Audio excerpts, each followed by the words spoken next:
સુરતી વાલીઓની પહેલી પસંદ બની સરકારી શાળા એડમિશન માટે વાલીઓએ લગાવી છે પડાપડી। હાલના સમયમાં સામાન્ય રીતે વાલીઓમાં ખાનગી શાળામાં બાળકને ભણાવવાનો ક્રેઝ છે, પરંતુ સુરતી લાલાઓનો અંદાજ જરા જુદો છે। અહીં સરકારી શાળામાં બાળકના એડમિશન માટે વાલીઓએ રીતસરની પડાપડી કરી।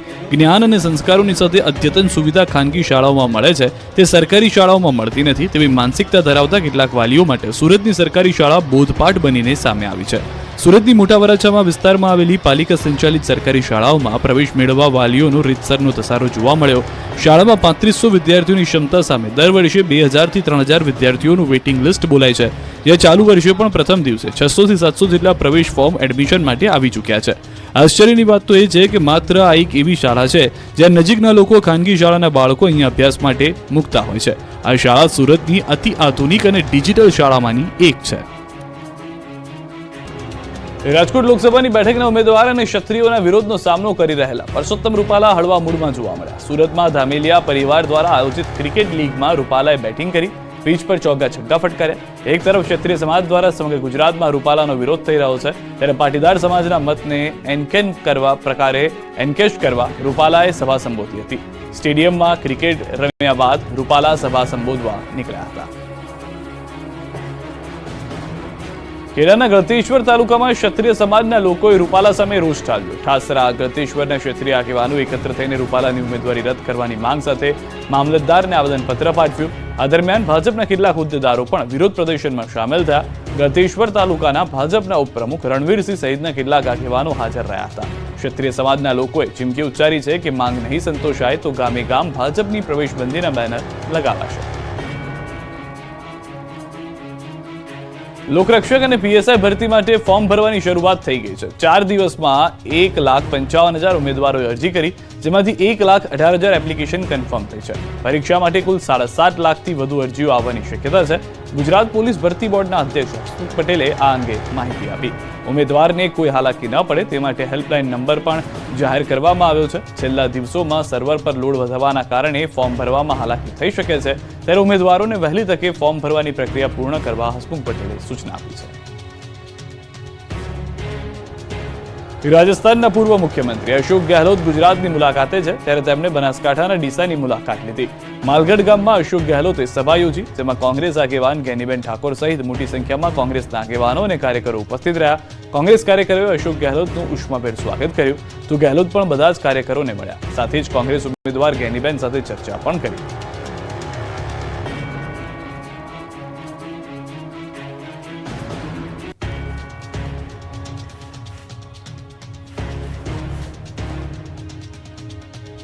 રાજ્યના વાતાવરણમાં મોટા ફેરફારના એંધાણ। 12 અને 13 એપ્રિલે કમોસમી વરસાદ ખાબકી શકે। ભર ઉનાળે ત્રાટકશે આકાશી આફત। 12 અને 13 એપ્રિલે માવઠાની આગાહી। રાજ્યના કેટલાક વિસ્તારોમાં બેવડી ઋતુનો માર છે। આ દરમિયાન હવામાન વિભાગે કહ્યું છે કે આગામી દિવસોમાં કમોસમી વરસાદ ત્રાટકશે। આગામી 3 દિવસ તાપમાન યથાવત રહેશે, પરંતુ ત્યારબાદ રાજ્યના વાતાવરણમાં મોટો પલટો આવી શકે છે। 12 અને 13 એપ્રિલ દરમિયાન રાજ્યના કેટલાક વિસ્તારોમાં માવઠું થાય એવી હવામાન વિભાગે આગાહી કરી। डे 5 की बात करेंगे, जहाँ पे मतलब लाइट रेन होने का पूर्वानुमान दिया गया है, वो जिले हैं वलसाड़, नवसारी और सूरत। और डे 6 की बात करेंगे तो डे 6 में कच्छ और बनासकांठा में लाइट रेन होने का पूर्वानुमान दिया गया है। જે સ્થળોએ વરસાદ થવાની સંભાવના છે તેના પર નજર કરીએ તો 12 એપ્રિલે વલસાડ, નવસારી, સુરતમાં એટલે કે દક્ષિણ ગુજરાતના કેટલાક વિસ્તારોમાં કમોસમી વરસાદના એંધાણ છે। આ ઉપરાંત 13 એપ્રિલે કચ્છ અને બનાસકાંઠામાં સામાન્ય વરસાદની આગાહી કરવામાં આવી છે। સુરતમાંથી ઝડપાયું નકલી શેમ્પૂ અને પાન મસાલા બનાવવાનું ગોડાઉન। બ્રાન્ડેડ કંપનીના નામે ઝડપાયો ગોરખધંધો। ઘી અને જીરું બાદ હવે નકલી શેમ્પૂ અને ગુટકાનો ગોરખધંધો પકડાયો। સુરતના ઓલપાડમાંથી નકલીનું નેટવર્ક ઝડપાયું। સુરતમાં જાણે કે નકલીનો કારોબાર ખુલ્લેઆમ ફૂલો ફાલ્યો હોય તેમ ડુપ્લિકેટ ઘી અને દારૂ બાદ નકલી શેમ્પૂ અને પાન મસાલા બનાવવાનું ગોડાઉન ઝડપાયું। બ્રાન્ડેડ કંપનીના નામે ડુપ્લિકેટનો ગોરખધંધો ઝડપાયો। ઓલપાડના માસમા ગામેથી ડુપ્લિકેટ શેમ્પૂ અને નકલી વિમલ બનાવવાની ફેક્ટરી ઝડપાઈ। માસમા ગામે આવેલી ચાંદ ઇન્ડસ્ટ્રીયલ એસ્ટેટમાં ગોરખધંધો ચાલતો હતો। ઓલપાડ પોલીસે બાતમીના આધારે દરોડા પાડ્યા, જેમાં નકલી વિમલ અને શેમ્પૂ બનાવવાના 3 મશીન, વિમલનું 700 કિલો ડુપ્લિકેટ રો મટીરીયલ અને રોલ ઝડપાયા। ઓલપાડ પોલીસના દરોડા દરમિયાન 1800 લીટર ડુપ્લિકેટ શેમ્પૂનું રો મટીરીયલ અને 37 પેકેટ કબજે કરવામાં આવ્યા। પોલીસે નકલી શેમ્પૂ અને પાન મસાલાનો જથ્થો અને રો મટીરીયલ મળી કુલ 50 લાખથી વધુનો મુદ્દામાલ કબજે કર્યો। વિરોધના વંટોળ વચ્ચે પરસોત્તમ રૂપાલા 16 એપ્રિલે ફોર્મ ભરશે. જંગી જનસભાનું પણ આયોજન. રાજ્યમાં ઠેર ઠેર ક્ષત્રિયોના વિરોધ વચ્ચે રાજકોટ લોકસભા બેઠક પરથી પરસોત્તમ રૂપાલા 16 એપ્રિલે ઉમેદવારી નોંધાવશે. ભાજપ પ્રવક્તાએ કહ્યું કે વિજય મુહૂર્તમાં રૂપાલા ફોર્મ ભરશે. ફોર્મ ભરતા પહેલા શહેરના બહુમાળી ચોક ખાતે જંગી જનસભાનું આયોજન થશે, જેમાં રૂપાલા સંબોધન પણ કરશે. ભાજપના દાવા પ્રમાણે 16 એપ્રિલે બહુમાળી ભવન ખાતે તે દિવસે 20 થી 25 હજાર લોકો પણ હાજર રહેશે. ભાજપે આ કાર્યક્રમને લઈને તૈયારીઓ પણ શરૂ કરી દીધી છે અને તૈયારીઓના ભાગરૂપે રાજકોટ ભાજપના વરિષ્ઠ નેતાઓ સ્થળની સમીક્ષા કરવા માટે પણ પહોંચ્યા હતા. મહત્વનું છે કે અનેક જગ્યાએ રૂપાલાના વિરોધમાં પોસ્ટર્સ લાગ્યા છે અને કેટલાક ગામોમાં ભાજપ નેતાઓના પ્રવેશ પર પ્રતિબંધ મૂકી દેવાયો છે. બીજી તરફ પરસોત્તમ રૂપાલાએ ચૂંટણી પ્રચાર શરૂ કરી દીધો છે.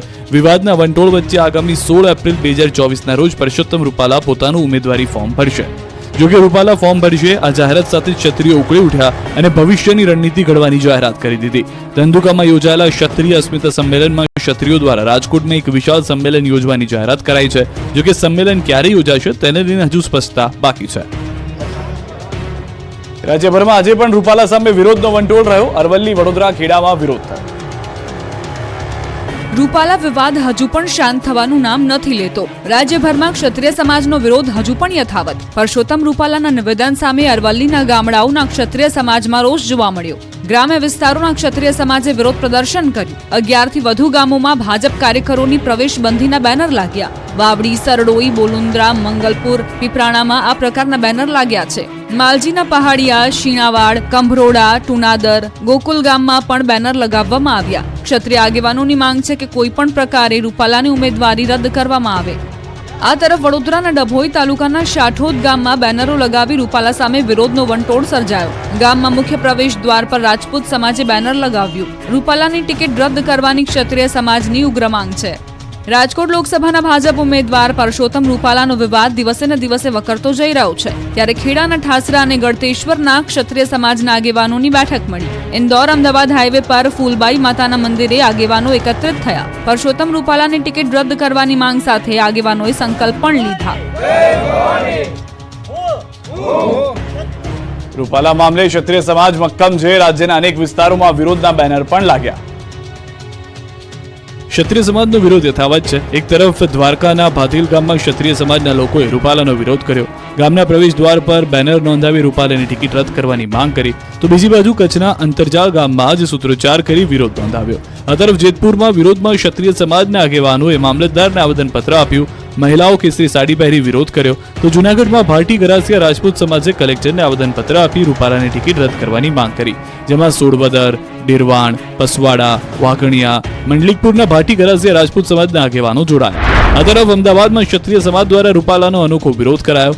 વિવાદિત નિવેદન બદલ ક્ષત્રિય સમાજ બોયકોટના બેનરો લગાવી વિરોધ કરશે. સામાજિક સંસ્થાઓ અને પરિવાર ઘરમાં રહી મહાઆરતી કે મીણબત્તી પ્રજ્વલિત કરી દેખાવો કરશે. રાજપૂત સંસ્થાઓની સંકલન સમિતિ દ્વારા વડીલો, યુવાઓ અને માતા બહેનોને આહવાન કરાયું. ગાંધીનગરમાં પણ રૂપાલાના નિવેદનથી ક્ષત્રિય સમાજમાં નારાજગી યથાવત છે. પેથાપુરમાં ગાંધીનગરના ક્ષત્રિય સમાજના લોકોએ બેઠક યોજી. રૂપાલાની ઉમેદવારી રદ કરવા મામલે ક્ષત્રિય સમાજ મક્કમ દેખાયા. રૂપાલા સામે વિરોધ પ્રદર્શિત કરી ક્ષત્રિયો કલેક્ટરને આવેદનપત્ર આપશે. માત્ર કોંગ્રેસમાં જ નહીં, આપમાં પણ ડખા થયા. બોટાદ આપમાં મોટા પાયે ભંગાણ. આગામી લોકસભાની ચૂંટણીને લઈ ભાજપમાં ભરતી મેળો જોવા મળી રહ્યો છે. ત્યારે બોટાદ જિલ્લા આમ આદમી પાર્ટીમાં ભંગાણ થયું. ગઢડા રોડ પર આવેલ જિલ્લા ભાજપ કાર્યાલય ખાતે જિલ્લા ભાજપ પ્રમુખ મયુર પટેલ, મહામંત્રીઓ તેમજ ભાજપના આગેવાનોની ઉપસ્થિતિમાં આપના કાર્યકર્તાઓએ કેસરિયા કર્યા. આપના શહેર પ્રમુખ કાળુભાઈ રાઠોડ, મહામંત્રી ઓઢભાઈ ધાંધલ, વિધાનસભા સંગઠન મંત્રી ઉમેદસિંહ ગોહિલ, મહિલા મોરચાના પ્રમુખ પૂરીબેન સાકરિયા સહિતના અન્ય કાર્યકરો ભાજપમાં ભળી ગયા. કેસરીઓ ધારણ કરનાર કાળુભાઈ રાઠોડ તેમજ જિલ્લા ભાજપ પ્રમુખ દ્વારા કોઈપણ જાતના કમિટમેન્ટ વગર ભાજપમાં ભળ્યા હોવાનું નિવેદન આપ્યું. તેમણે કહ્યું કે પીએમ મોદીના વિકાસનો વેગ જોઈને કેસરિયા કર્યા. તેઓએ વિપક્ષમાં કામ ન થતો હોવાનો પણ આક્ષેપ મૂક્યો. હજુ આગામી દિવસોમાં અન્ય આગેવાનો પણ આપ છોડે તેવા એંધાણથી બોટાદનું રાજકારણ ગરમાઈ ગયું છે. આ તરફ કોંગ્રેસમાં ભંગાણ યથાવત છે. બનાસકાંઠા કોંગ્રેસમાંથી વધુ એક નેતાએ હાથનો સાથ છોડ્યો. ચૂંટણી પહેલા બનાસકાંઠામાં કોંગ્રેસમાં મોટું ભંગાણ થયું. બનાસકાંઠા કોંગ્રેસમાંથી વધુ એક નેતા રાજીનામું ધરી દીધું. થરાદ તાલુકા બક્ષીપંચ મોરચાના અધ્યક્ષે કોંગ્રેસ છોડી દેતા બનાસકાંઠા પંથકનું રાજકારણ ગરમાયું. પહાડસિંહ બારોટે કોંગ્રેસનો હાથ છોડી દીધો છે અને થરાદમાં સીએમની હાજરીમાં પોતાના સમર્થકો સાથે પહાડસિંહ ભાજપમાં જોડાઈ ગયા. રામ મંદિરના આમંત્રણનો અસ્વીકાર કર્યો હોવાથી ધર્મનું અપમાન કર્યું હોવાના આક્ષેપ સાથે પહાડસિંહે કોંગ્રેસને રામ રામ કરી દીધા. આ તરફ વડોદરા લોકસભા બેઠકના કોંગ્રેસ ઉમેદવાર જશપાલસિંહ પઢિયાર અનોખા અંદાજમાં દેખાયા. શ્રી મહાકાલ સેના સેવા ટ્રસ્ટ દ્વારા આયોજિત સમૂહ લગ્નમાં નેતાજીએ મન મૂકીને ડાન્સ કર્યો. જશપાલસિંહ પઢિયાર સમૂહ લગ્નમાં હાજરી આપવા ગયા હતા અને ત્યાં સંગીતના તાલે ડાન્સ કરતા નજરે પડ્યા. સમૂહ લગ્નમાં જાનૈયાઓએ જશપાલસિંહ પઢિયારને ખભે બેસાડી નચાવ્યા હતા. સીએમની હાજરીમાં બનાસકાંઠામાં ભાજપનો ભરતી મેળો યોજાયો. થરાદમાં કોંગ્રેસ આપના નેતાઓએ કર્યો કિસરિયા. ચૂંટણી આવતા તો કોંગ્રેસ અને આપના જાણે કે કાંગરા જ ખરી ગયા છે. બનાસકાંઠામાં યોજાયેલા ભાજપના ભરતી મેળામાં મોટી સંખ્યામાં નેતાઓ અને કાર્યકરોએ કેસરિયા કર્યા. થરાદમાં કોંગ્રેસ તેમજ આપના નેતાઓ ભાજપમાં ભળી જતા ચૂંટણી પહેલા બનાસકાંઠાનું રાજકારણ ગરમીના પારાની જેમ ગરમાયું. કોંગ્રેસના પ્રદેશ મહામંત્રી રહેલા અને કોંગ્રેસના એક સમયના વરિષ્ઠ નેતા રહી ચૂકેલા ડીડી રાજપૂત ભાજપમાં પડ્યા. મુખ્યમંત્રી ભૂપેન્દ્ર પટેલના હસ્તે પહેર્યો ભાજપનો ખેસ. આ ઉપરાંત થરાદ તાલુકા કોંગ્રેસ બક્ષીપંચ મોરચાના અધ્યક્ષ રહેલા પહાડસિંહ બારોટ ભાજપમાં જોડાયા. બનાસકાંઠા કિસાન વિંગના આપના જિલ્લા પ્રમુખ પૂનમ રબારીએ પણ કેસરિયા કર્યા. સભાને સંબોધન દરમિયાન મુખ્યમંત્રી ભૂપેન્દ્ર પટેલે વિરોધીઓ પર પ્રહાર પણ કર્યા. કે પહેલા ધર્મ જાતિ એના આધારે ઇલેક્શનો લડાતા. માન્ય નરેન્દ્રભાઈના આયા પછી આખી ઇલેક્શનની પેટર્ન બદલાઈ અને એ ઇલેક્શનની પેટર્ન થઈ છે કે આજે વિકાસની રાજનીતિના મુદ્દાના આધારે આ ઇલેક્શનો લડાઈ રહ્યા છે. ક્ષત્રિયોના વિવાદ વચ્ચે રાજકોટ ભાજપ ઉમેદવાર પરસોત્તમ રૂપાલા 16 એપ્રિલે વિજય મુહૂર્તમાં ભરશે ફોર્મ. પ્રદેશ ભાજપ તરફથી આપવામાં આવી સૂચના. રૂપાલા ફોર્મ ભરતા અગાઉ બહુમાળી ચોક ખાતે જનસભા સંબોધશે. ક્ષત્રિયોના વિરોધનો સામનો કરી રહેલા પરસોત્તમ રૂપાલા હળવા મૂડમાં દેખાયા. સુરતમાં ધામેલિયા પરિવાર દ્વારા આયોજિત ક્રિકેટ લીગમાં રૂપાલાએ બેટિંગ કરી ચોગ્ગા ફટકાર્યા. સ્ટેડિયમમાં ક્રિકેટ રમ્યા બાદ રૂપાલા સભા સંબોધવા નીકળ્યા હતા.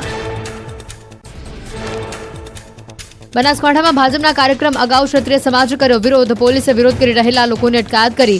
50 જેટલા લોકોની પોલીસે અટકાયત કરી. રૂપાલાના નિવેદન પર ક્ષત્રિય સમાજમાં છે રોષ. થરાદમાં નારાયણદેવી મંદિર ખાતે ભાજપના કાર્યક્રમ અગાઉ ક્ષત્રિયોની બેઠક મળી. સમાજના યુવાનો ઉચ્ચ સ્તરે રજૂઆત કરી તે પહેલા અટકાયત કરાઈ. રૂપાલાની ટિકિટ રદ કરવાની માંગ સાથે થરાદમાં વિરોધ. પોલીસે નારાયણદેવી મંદિરથી ક્ષત્રિય સમાજના યુવાનોની અટકાયત કરી. ખેડાના ઠાસરા અને ગળતેશ્વરમાં ક્ષત્રિય સમાજના આગેવાનોની બેઠક મળી. પરસોત્તમ રૂપાલાની ટિકિટ રદ કરવાની માંગ સાથે આગેવાનોએ લીધો સંકલ્પ. બેઠકમાં ગળતેશ્વર તાલુકાના ભાજપના મહામંત્રી સબુરસિંહ ખાટ પણ ઉપસ્થિત. ખેડાના ગળતેશ્વર તાલુકામાં ક્ષત્રિય સમાજના લોકોએ રૂપાલા સામે રોષ ઠાલવ્યો. ઠાસરા ગળતેશ્વરના ક્ષત્રિય આગેવાનોએ રૂપાલાની ઉમેદવારી રદ કરવાની માંગ સાથે મામલતદારને આવેદનપત્ર પાઠવ્યું. ભાજપના કેટલાક હોદ્દેદારો પણ વિરોધ પ્રદર્શનમાં સામેલ થયા. પરસોત્તમ રૂપાલાના નિવેદન સામે અરવલ્લીના ગામડાઓના ક્ષત્રિય સમાજમાં રોષ જોવા મળ્યો. ગ્રામ્ય વિસ્તારોમાં ક્ષત્રિય સમાજે વિરોધ પ્રદર્શન કર્યું. 11 થી વધુ ગામોમાં ભાજપ કાર્યકરોની પ્રવેશબંધીના બેનર લાગ્યા. ગ્રામીણ વિસ્તારમાં ક્ષત્રિય સમાજ સાથે વિરોધમાં અન્ય સમાજ પણ જોડાયા. કોઈપણ પ્રકારે રૂપાલાની ટિકિટ રદ કરવા ગામના ક્ષત્રિય આગેવાનોની માંગ. ભાજપનો વિરોધ નથી, માત્ર રૂપાલાનો જ વિરોધ હોવાનું ગ્રામજનોનું નિવેદન. રૂપાલાના વિરોધને લઈ ખંભાત વિધાનસભાની પેટા ચૂંટણીના ઉમેદવાર ચિરાગ પટેલને ધુવારણમાં પ્રચાર માટે પ્રવેશબંધી કરાઈ. ક્ષત્રિય સમાજના યુવકે ફોન કરી ધુવારણમાં ન આવવા જણાવ્યું. આ સમગ્ર વાતચીતની એક ઓડિયો ક્લિપ પણ વાયરલ થઈ. ગાંધીનગર લોકસભા વિસ્તારમાં કોંગ્રેસના ઉમેદવાર પણ ક્ષત્રિય સમાજના રોષનો ભોગ બન્યા. પેથાપુરમાં પ્રચાર માટે ગયેલા કોંગ્રેસ ઉમેદવાર સોનલ પટેલને કડવો અનુભવ થયો. લોકોએ સોનલ પટેલની કારને અંદર પ્રવેશતા રોકી અને પ્રચાર માટે મનાઈ ફરમાવી. રૂપાલા સામે ક્ષત્રિયોના વિરોધને લઈ કેન્દ્રીય સંરક્ષણ મંત્રી રાજનાથસિંહનું નિવેદન. કહ્યું કે આ મુદ્દો જલ્દી ઉકેલાશે. રાજસ્થાનમાં પત્રકાર પરિષદ દરમિયાન બોલ્યા રાજનાથસિંહ. પરસોત્તમ રૂપાલાની ટિકિટ રદ કરવાની માંગ સાથે ધંધુકામાં રાજપૂત સંકલન સમિતિનું સંમેલન યોજાયું. કરણસિંહ ચાવડાએ જણાવ્યું કે 25,000 લોકોએ સમર્થન આપ્યું. આગામી સમયમાં રાજકોટમાં મહાઅસ્મિતા સંમેલન યોજાશે. રાજસ્થાનની શિવ વિધાનસભા બેઠકના અપક્ષ ધારાસભ્ય અને બાડમેરના લોકસભાના ઉમેદવારનું ક્ષત્રિય સમાજને સમર્થન. રૂપાલા વિવાદમાં રવિન્દ્રસિંહ ભાટીએ કહ્યું કે ટિકિટ આપવી એ પાર્ટીનું કામ છે અને ઉમેદવારને આગળ મોકલવો કે ત્યાં જ રોકી દેવો એ સમાજના હાથમાં છે. વડોદરામાં રાજસ્થાન ક્ષત્રિય સમાજનું સંમેલન યોજાયું. સંમેલનમાં ક્ષત્રિય આગેવાન અને બાડમેર લોકસભાના અપક્ષ ઉમેદવાર રવિન્દ્રસિંહ ભાટી હાજર રહ્યા. રવિન્દ્રસિંહે નિવેદન વખોડતા કહ્યું કે રૂપાલાની ટિપ્પણીનો જવાબ મતદારો આપશે. રૂપાલાના વિવાદિત વાણી વિલાસ મામલે ક્ષત્રિય સમાજ ઉગ્ર છે. ગોંડલમાં ક્ષત્રિય સમાજે મામલતદારને આપ્યું આવેદનપત્ર. રૂપાલાની ટિકિટ રદ કરવાની માંગ. ગાંધીનગર કમલમ પોલીસ છાવણીમાં ફેરવાયું. કરણી સેનાના એલાનના પગલે પોલીસ તંત્ર સજ્જ. કરણી સેનાના અધ્યક્ષ રાજ શેખાવતે આપ્યું એલાન. આવતીકાલે કમલમને કરશે ઘેરાવો. રાજ્યભરમાંથી ક્ષત્રિય કેસરી ઝંડા અને મજબૂત દંડા લઈને કમલમ પહોંચશે.